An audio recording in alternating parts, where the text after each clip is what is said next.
नमस्कार। कोडिंग की दुनिया में अगर आप हैं तो गिट और गिटहब ये दो नाम जरूर सुने होंगे। और ये दोनों नाम ना अक्सर एक साथ ही आते हैं, जिससे काफ़ी कन्फ्यूजन हो सकता है कि भाई आखिर ये हैं क्या और इनमें फ़र्क क्या है। तो आज हम इसी गुत्थी को सुलझाएंगे, इन दोनों के बीच का जो अंतर है ना उसे बिल्कुल साफ साफ समझेंगे। अच्छा, तो चलिए एकदम शुरू से शुरू करते हैं। देखिए, किसी भी सॉल्यूशन को समझने से पहले हमें प्रॉब्लम को समझना होता है। और यकीन मानिए, कोड में हो रहे बदलावों को मैनेज करना ये सबसे बड़ी चुनौतियों में से एक है। जरा सोचिए, एक बड़े प्रोजेक्ट पर 10 लोग एक साथ काम कर रहे हैं। कोई एक नया फीचर बना रहा है, कोई दूसरा किसी पुराने बग को ठीक करने में लगा है।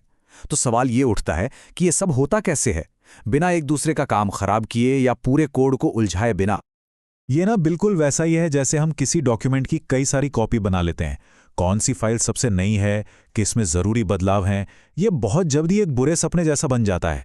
कोड के साथ भी यही समस्या है, लेकिन इसका लेवल कई ज़्यादा बड़ा और ख़तरनाक हो सकता है।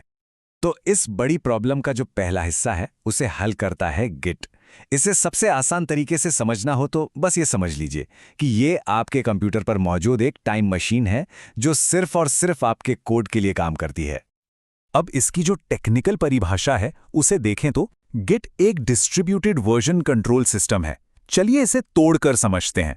वर्जन कंट्रोल का मतलब ये आपके कोड के हर वर्जन को ट्रैक करता है, और डिस्ट्रीब्यूटेड का मतलब है कि टीम के हर मेंबर के पास प्रोजेक्ट की पूरी हिस्ट्री की एक कॉपी होती है। मतलब आपके कोड में किए गए हर छोटे बड़े बदलाव का रिकॉर्ड इसके पास रहता है। और अगर आपको वो टेक्निकल बातें थोड़ी भारी लगी ना, तो बस इतना याद रखिए, गिट आपके कोड के लिए एक सुपर पावर वाले अंडू बटन जैसा है। अगर कोड में कुछ भी गड़बड़ हो जाए तो घबराने की जरूरत नहीं, आप आराम से किसी भी पिछले सही वर्जन पे वापस जा सकते हैं। गिट जो है ना वो एक बड़ा ही दिलचस्प 2 स्टेप वाला प्रोसेस यूज करता है। इसे ऐसे समझिए जैसे कोई फोटोग्राफर पहले लोगों को फोटो के लिए पोजीशन में खड़ा करता है, यह है गिट ऐड। और फिर वो तस्वीर खींचता है, यह है गिट कमिट। इससे हमें पूरा कंट्रोल मिलता है कि हम अपने कोड के स्नैपशॉट में ठीक क्या-क्या सहेजना चाहते हैं। तो ठीक है, गिट ने लोकल मशीन पर कोड मैनेज करने की प्रॉब्लम तो सॉल्व कर दी, लेकिन तब क्या जब पूरी टीम को एक ही प्रोजेक्ट पर एक साथ काम करना हो?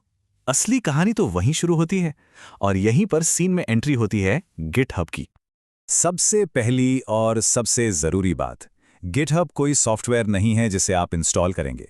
नहीं, ये एक वेबसाइट है, एक ऑनलाइन सर्विस। ये आपके गिट रिपॉजिटरीज को क्लाउड पर स्टोर करने की एक जगह है, जहां आपकी पूरी टीम उसे देख सकती है और उस पर मिलकर काम कर सकती है। तो एक तरह से गिटहब आपके कोड का ऑनलाइन घर बन जाता है, बल्कि इसे आप डेवलपर्स का सोशल नेटवर्क भी कह सकते हैं।